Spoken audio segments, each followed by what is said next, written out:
This is my steampunk book that I've just made.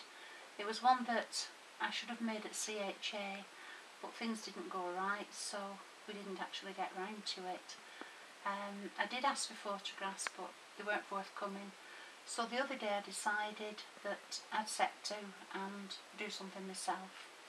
So as you can see, this is the front cover. It's actually divided into two. All these pieces were given to us. Some had the paper stuck on when I came home. That's about as far as we've got. I've written the word steampunk. I've used some of the gears. They were nice gears that they actually gave to us. And these are butterflies.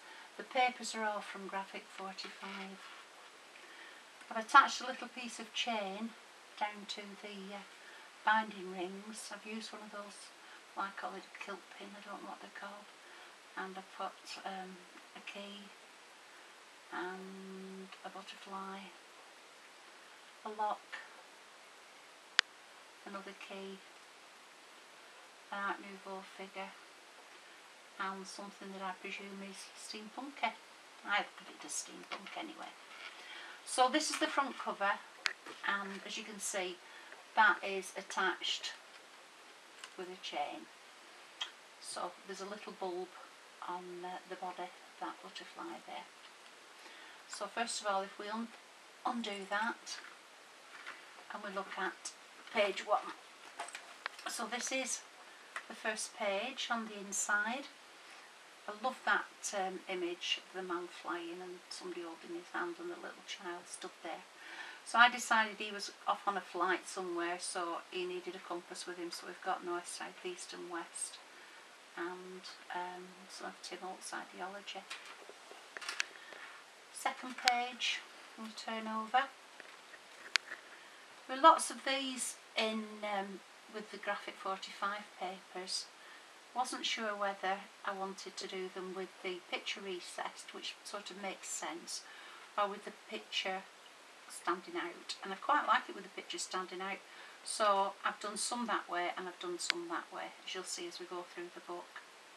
The background for this was a piece of corrugated card which we had to sort of rip up a little bit and then go over with some distress inks. I think I've actually gone over with some paint since I came home as well, and that's just stuck on with foam. The second page, as you can see, is an acrylic page. I don't think you can really see that, but that does actually say steampunk. That was stamped either by them or it was stamped by us, but we certainly didn't get the stamps. So there's nothing I can do about that. I can probably take it off with some stays on and redo it, but I want to find some decent letters before I actually start doing it, and there is some alcohol ink on there. One of those frames again with a recessed picture, and I've put quite a lot of crystals on the cogs, as you can see. Turn it over, and on the other side we've got another one of these, but this time I've neither recessed the picture nor the frame. I've just left it as it is with a young girl on. I've put some watch parts on there that actually come out of a watch, and that I've had to cut it off sort of so that it doesn't stick into you or anything. I've used a lot of glossy accents on that butterfly there, and then I thought that was quite a nice lock, so I've used that as well. The next page was a canvas page, and I hadn't a clue what we were supposed to do with it, so the only thing I could think of was to stamp on it. So I've used paper artsy stamps. I love Time is a Dressmaker, specialising in alterations. It's one of my favourite stamps, but you know I like paper artsy anyway. And I've used the gears here and put lots and lots of bling on. This little token says remember this, and that is what attached to hold the front two pages together. And then I've used these, and I don't know what these are, some sort of tag type things. Turning it over, and we've got again more paper artsy stamps. The clock has decided to take time into its own hands. I've used cut out die cuts of Tim Holt's gears. I've used a little watch and I've used another one there because that one says Paris, and I thought that was quite appropriate. This is probably one of my favourite pages. This is a split page, probably because I like the colour. I love this turquoise colour. This one, I'll stand it up there whilst I just show you.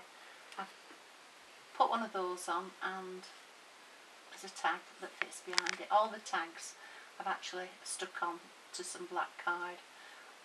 I think there's one that's stuck on gold card, so you can do some journaling on it yourself. This one has got quite a few little tags in, and it's even got that says graphic 45 in honour of the papers that we're using, so that can just fit in.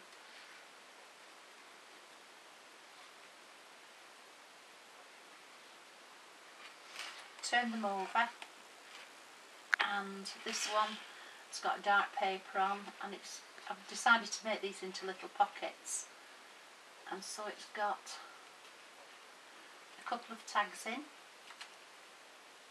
again left for journaling, and I've got a little cutout there so they fit in, and this one just has this little tag in, but I really like this one, and it just fits in nicely with it having that cutout. I've used one of these, I don't know what they're called, stick pins, hair clips, whatever. It always reminds me of a hair clip with S, and I meant to do another one with P on and put that down there, and I've forgotten all about it, so that's probably something I'll do later on. Again, I've used that one sticking out, the tag, and turn it over, and you've got the advert paper on, you've got the butterfly. There's loads of butterflies. It ends up with lots and lots of butterflies that you can play with, and then that, I don't know, is that a tag?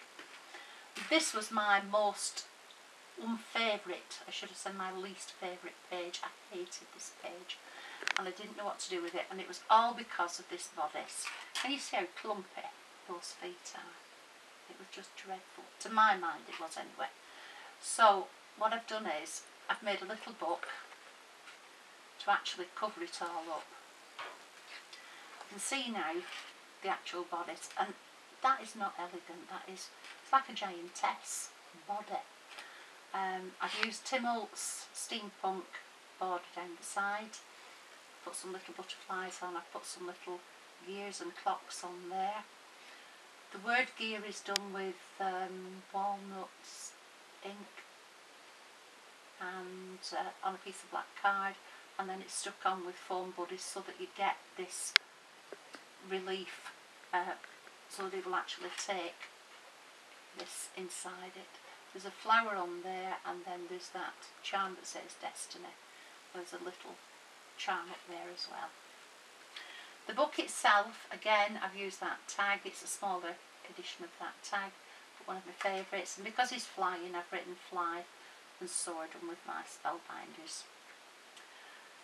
Inside we've got two little squares, and we've got a little tag there. This one I threaded ribbon through, and the actual ribbon is what is stuck down to the base, so that the tag actually slides over the top of the ribbon. Two more tags, again that's another one that I like, and they're just slotted in there. And on the back we've got three tags, that one, and that one. And you can probably see, I don't know if you can, I've actually used foam to raise it up to give you that depth to allow for those tags to actually fit in. The thing is now, will it go back in here?